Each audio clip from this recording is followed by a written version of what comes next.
On May 21st, 2018, Rebecca Hazelton tweeted, "Everyone dies one day. Everyone. Even wolves. But not books. Not words. Words don't die.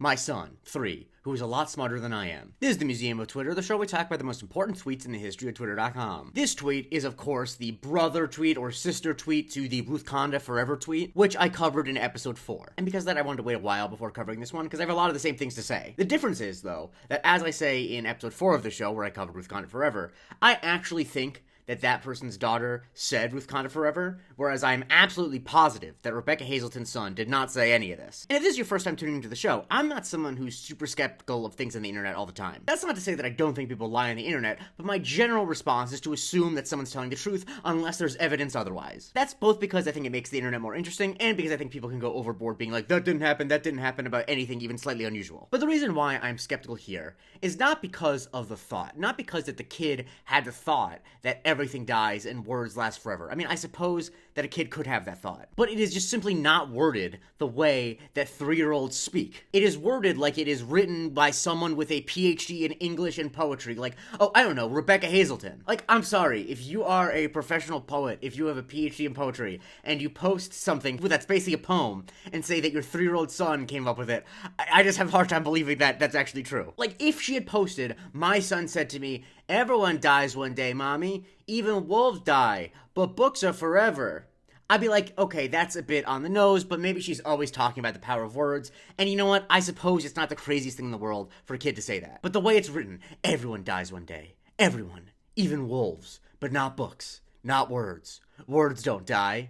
That is so obviously not a 3-year-old. And she got hit with all the classic responses that people give to people when they make something up on the internet. Tony hit her with the Venn diagram of things that happened and this. Jordan Venner responded with a gif of Will Ferrell and Elf saying, "You sit on a throne of lies." And Crumpet had my favorite response, which I actually found via Tumblr because this thread has been deleted, so I can't find any of this naturally.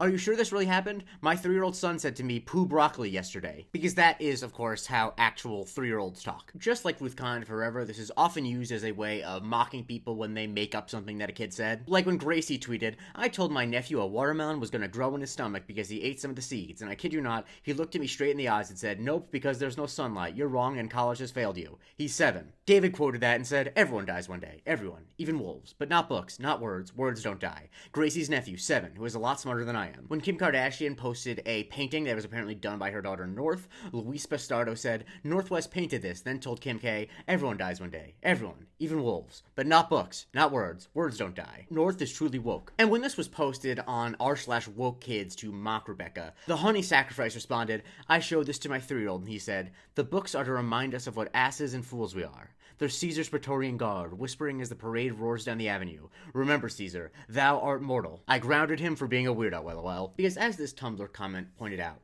Rebecca Hazelton is a published writer, but can't even manage to write convincing dialogue for a toddler. Truly amazing. Because of that, I think that this is a little more pathetic than Ruth Conda Forever. Because once again, I think that Ruth Conda Forever was actually a thing that the kid said. I know that's a controversial take, go back and watch my episode. But I think that this is more pathetic, because it's like, you could just make this point yourself. You're a published writer. You can just say yourself that you think that words are forever, that books don't die. Don't take a sort of basic thought that you had and put it in the mouth of your 3-year-old to make it seem more profound. That's just a rude thing to do to your 3-year-old. He didn't ask you to tweet that. Follow me for new tweet every day. Consider subscribing at the link in my bio where you can get the Weekly Museum of Not Twitter, and you can vote on what I cover on Subscriber Sundays.